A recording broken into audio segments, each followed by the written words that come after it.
What is up, Ghoul Army? darkghoulx here, back at it again with another video. But in today's video, guys, I'm basically gonna be telling you life hacks about the Pokemon TCG. Now, this is the start of a new series if it does get good feedback from you guys. It's basically tips, tricks, maybe things I didn't know, maybe things you didn't know, basically explaining tutorials and stuff like that all in one video in the span of like doing 5, maybe 10 life hacks of the Pokemon TCG in specific. That means everything will be TCG related. So before we get into this video, guys, I do want to say a disclaimer. Some things I probably already talked about in its own separate video, but I just want to add it into the series just so it's covered and I don't forget about it, because I can just look back at part 1 and be like, oh, I already talked about that, so I don't need to talk about it anymore. But without further ado, go ahead and smash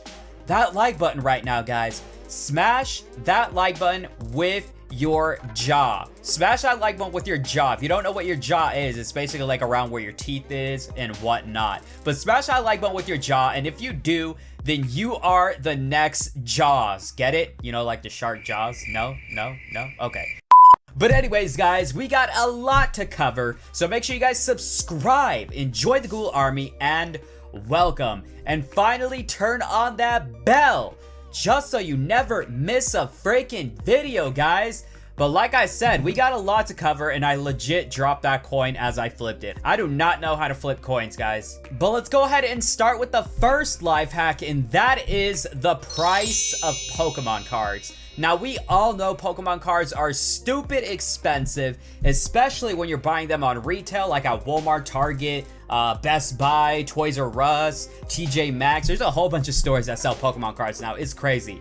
Big Five Sporting Goods. I think it's called Big Five. I don't even know. But anyways, guys, that's besides the point. And we all know Pokemon cards are expensive. However, there is a twist. There is a way. There's multiple ways in getting cheap Pokemon cards. For example, if you can't afford real cards, you are able to buy fake cards. All of these fake EX cards, GX cards, whatever they are, all of these cards, I believe there's like 70 in this box, 70 pieces. It costed me $5 for 70 fake ultra rares, and honestly, they don't look bad. So you can probably sleeve them up or put them in a binder and then, you know, call it your collection and call it a day. However, if you don't want fake Pokemon cards, there is an alternative. That is foreign Pokemon cards. They are always cheaper than English. English Pokemon cards is probably the most expensive from what I've seen. Now, I know there's like single cards that is like the most expensive Pokemon card in the world. I understand that. But we're talking about, you know, your daily booster pack that you see in the store. If you buy foreign Pokemon cards, it is much more cheaper. Now, as you can see right in front of me, guys, we got a Snorlax GX box. This is, however, in Korean, not Japanese. This is a Korean Snorlax GX box. As you can see, the packaging is different. Everything is all over the place. However, this box costed me $9.99. You know how much a real Snorlax GX box goes for? $20. And you know how much Korean booster boxes are? Around $20 to $30 for a full booster box of Korean cards. English booster boxes, they're like what? $100, somewhere around there, $90, $80, usually around $85 to $100, depending on the set. But it usually does not go lower than $85 from what I've seen. Like I said, man, if you want cheap cards, you can always buy fake cards. I don't recommend fake cards, honestly, because having the real thing is absolutely much better, and it feels better because, you know, you have real cards. No one can call you out for having fake cards. But like I said, foreign cards are a good alternative, as well as, you know, buying English cards, you know, slowly as time goes by, as the price drops, such as that massive GameStop sale that recently happened. I believe it happened around December, November. I forgot. I legit forgot. But that was crazy, guys. So make sure you guys look out for sales. But like I said, there's always alternatives in getting cheaper cards. Moving on to number 2, guys, and that is code cards. Everybody loves codes. Everybody loves Pokemon cards. So this was a very good addition to booster packs, adding Pokemon cards where you can unlock them in the online TCG.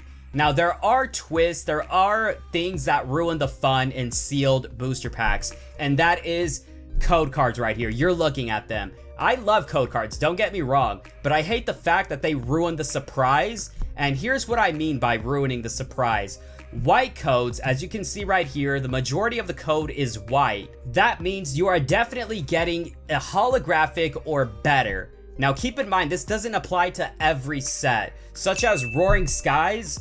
They have all white codes in their packs, so that means it's a surprise in every pack. This doesn't apply to every set, as I said. I believe it starts at Breakpoint or Breakthrough. It starts in the break sets for sure though, I'm 100% sure. And these green codes right here, they mean you got nothing, nada. So that means just go ahead, flip through the pack and you played yourself. Like this Burning Shadows code, you guys can have it. Just so you guys know, all of these codes are unused, so all codes that you see in this video are redeemable. So here is another one, which is another Burning Shadows pack. Keep in mind, all Sun and Moon sets, I repeat, every single Sun and Moon set, if you get a white code, you got something. If you get a green code, you got nothing.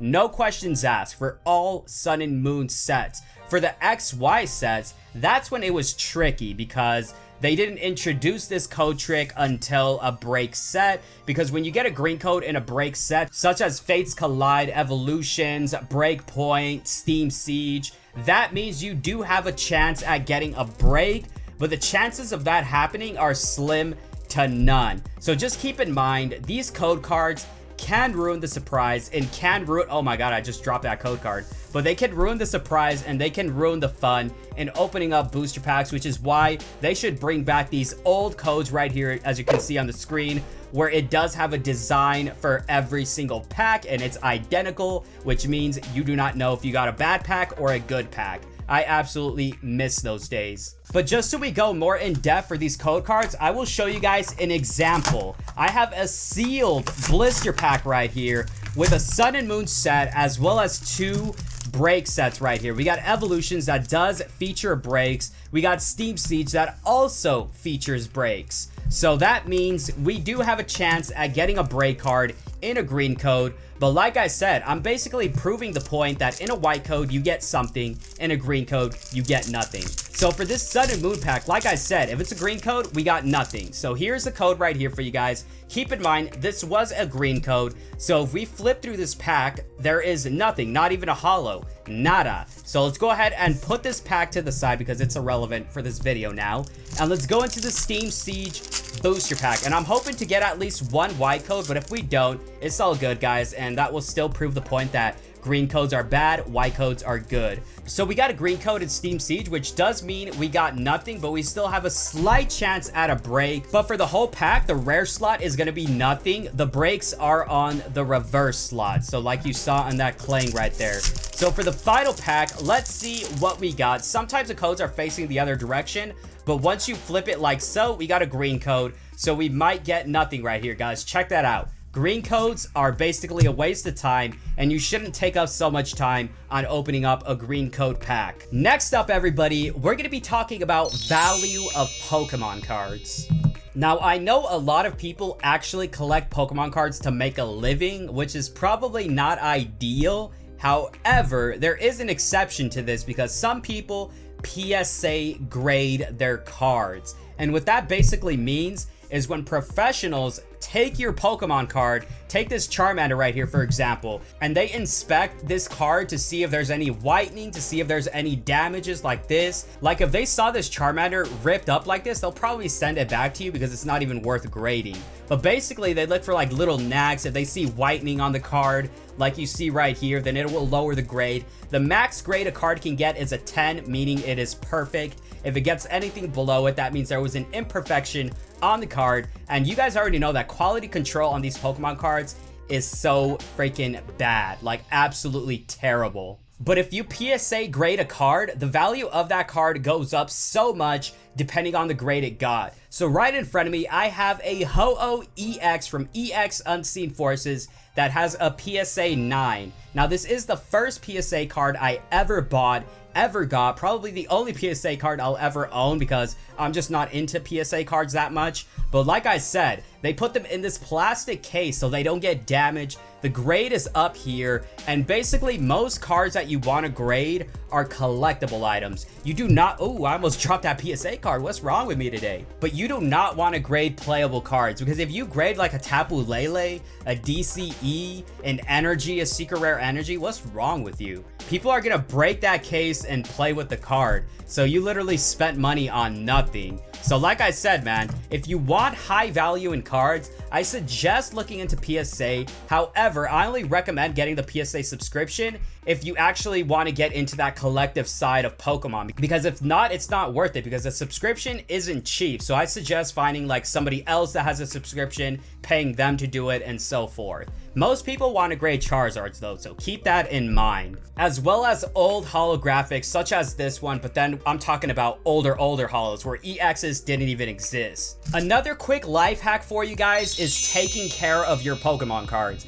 Take care of your Pokemon cards, guys. Sleeve up your Pokemon cards. You see these right here? They're basically perfect fit sleeves, and they fit in an English Pokemon card perfectly. This specific sleeve goes upside down, and then let's go ahead and use this polygraph for an example. You basically sleeve up the polygraph upside down, and then you take an additional sleeve, a sturdier sleeve, and then you put the polygraph in the sleeve like so, and it's basically double protected. I know it's sticking out a little bit, but I kind of rushed in this sleeve. I usually put all my sleeves carefully, but I'm just doing an example, guys. And I use Ultra Pro sleeves because I find them best, and you know, they're cheap. I don't want nothing expensive. You can also buy penny sleeves, which is basically 100 sleeves for like $1, $2. You can find them on Amazon, eBay, a whole bunch of sites. Free shipping, so make sure you guys take care of your cards because it is not that expensive to do so.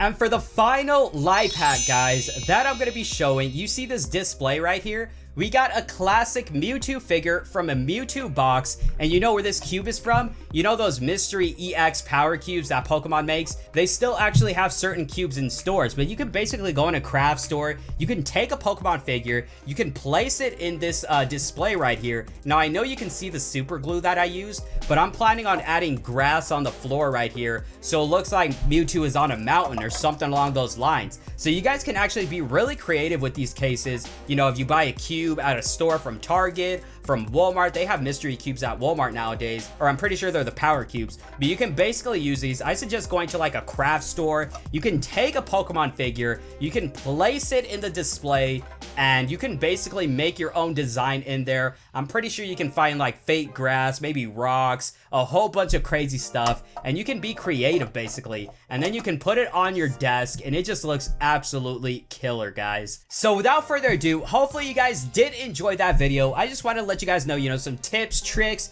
ideas, maybe some motivation on being a collector and so forth. If you guys did enjoy this video, go ahead and smash that like button to show your feedback and support. And without further ado, if you guys have any suggestions, any way you want to contribute to this series, go ahead and leave a comment, shoot me a message on Instagram, Twitter, YouTube. It does not matter. But without further ado, I'm gonna go ahead and end the video right here, and I'll catch you guys in the next one. Peace. Damn, this Mewtwo figure is so dope right there in that display case.